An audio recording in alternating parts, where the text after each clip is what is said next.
Hi, my name is Mael. I'm the co-founder of Biped, and this is a presentation on our focus on orientation and mobility. At the very beginning of Biped, we started by interviewing over 250 blind and visually impaired people that were guide dog users or white cane users to understand what happens once they're done with training. What happens once they master the white cane, what happens once they're trained with their guide dog, and the key frustrations we understood were that understanding when one should turn to discover new places was tricky. GPS systems are usually not precise enough. Knowing if the path ahead is safe was also a key struggle, especially for cane users, as upper body obstacles are tricky to identify, and existing technologies tend to be very overwhelming when it comes to highlighting these dangers. And finally, this last mile challenge really didn't seem to be solved to date. So, how do I enter the building? How do I cross the street? How do I find a chair to sit somewhere? Um, with Noah, the idea is really to focus on something that augments what's currently being used. So, whether it's a cane or a dog. The idea is that the person can get navigation instructions with this vest that's worn on the shoulders. So we have three cameras on the left-hand side of the chest, one computer on the right-hand side of the chest that has buttons on the side, and it streams audio feedback to anything that is open ear, bone conduction, Bluetooth headphones. The person just hears GPS instructions provided by the system: turn right at 3 o'clock, continue straight for 20 meters, etc., etc., with a GPS system that specifically follows orientation and mobility guidelines, so minimizing the number of intersections. We initially ask the person on which side of the street they're located, and we provide clockwise navigation systems.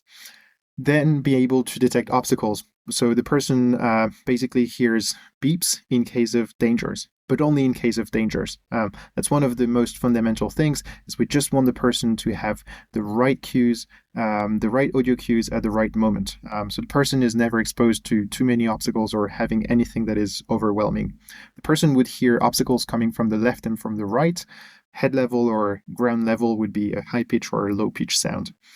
Finally, to solve this last mile aspect, we designed AI features that use the 170 degrees of field of view of the cameras to replicate the field of view of a sighted person and be able to find the key elements around the person. So with the buttons on the side, the person can either ask for a full scene description or more specifically get a description of where doors are located, where a chair might be located, or where, for example, the entrance of a bus might be.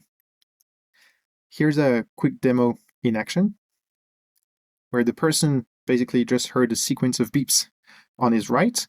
And as the person walks, basically, they have the beep that is incoming closer and closer to their right. And the idea really is that we use these 3D cameras to filter the relevant types of obstacles in real time. And so if the person is walking further away, there's no risk of collision, and so the person doesn't get any warning. That's really one of the fundamental things that we can do. And having such a wide field of view, as you can see, we can also see the ground, which means that we can also detect floor level elements like holes and drop-offs. We've been extremely user focused from the very beginning. Really good experience. It recognizes obstacles around you, and I walk with it without my cane. Twice, and I must say I'm really impressed. I think this is going to be the game changer. And the reason why we think Noah is a great complement to canes is that it addresses its limitations without replacing it. So the field of view of Noah is complementary to what the cane would basically pick up. So it starts really to film from the tip of the cane and further away. It has replicable training in a sense that the skills that are learned when using Noah can be replicated on any route that the person is used to take, and even on new routes that the person might be willing to discover once they're properly trained with the device. And finally, it's something that is cheaper than buying smart GPS systems, ultrasound cane, smart glasses, and that maintains price competitiveness as long as the person needs 2 or more of these devices to improve their mobility. Our vision in the following years is basically to move from feeling safe when I'm walking in the neighborhood to feeling empowered to take new paths and discover other places. So when I mean discover the world, it might at the beginning be just discover that other road on the other side of the street that's leading to a park that I've never been to, but then ultimately allow people to think that they can also travel somewhere or like take the train and go to a new city as the kind of support we think technology can really help build over time as the person basically gains a lot of confidence in the technology and in his or her abilities to walk independently.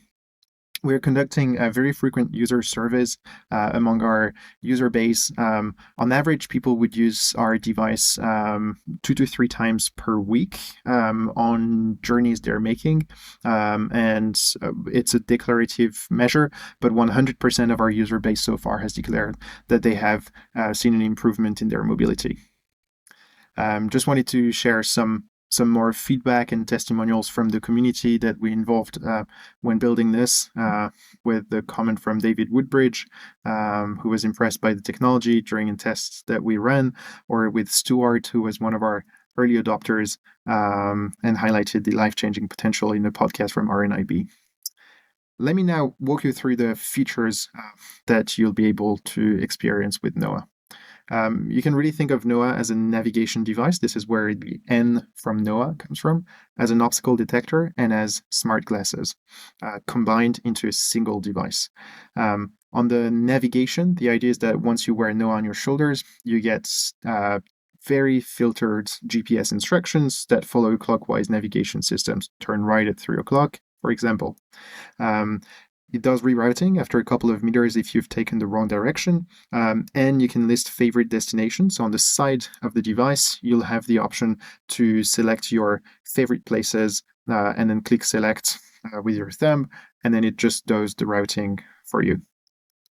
So that's a summary of the buttons you'll find on the site. There's one that gives you your current address, and then you can have your favorite destinations 1, 2, and 3 that are being provided turn by turn without having to take your smartphone out.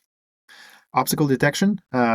Main feature is that the device remains silent the vast majority of the time, except when there's a danger. So really think of it as like a parking assist of a car or something like this.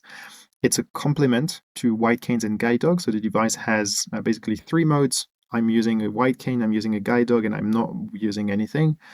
It does this full body protection. So really from the smallest head level obstacle to holes in the ground and drop-offs and staircases going down. And they're from like a very high pitch to a very low pitch sound. And the fundamental is really that we never try to guide the user continuously. The main reason is that we do not believe that this is a good idea altogether. We've talked to lots of orientation and mobility specialists who mentioned the aspect of building technology dependency, what happens if the device doesn't have battery anymore, who mentioned the interactions with the cane technique of the person, as this might completely change the way the person walks around. So you can basically do an obstacle scan that would replicate the way a person would do a grid-based kind of exploration of an environment to get like a 3D scan of how wide the field is, and you get the beeps for where the various obstacles are.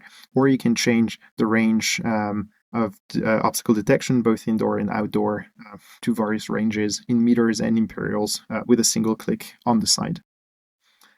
This is a demo video of what's happening inside of the device. So you see the very wide field of view and the live treatment of the potential obstacles on the left-hand side. And the person, as they walk closer to an obstacle, then this obstacle is picked up in red, and it means the person gets a beep feedback.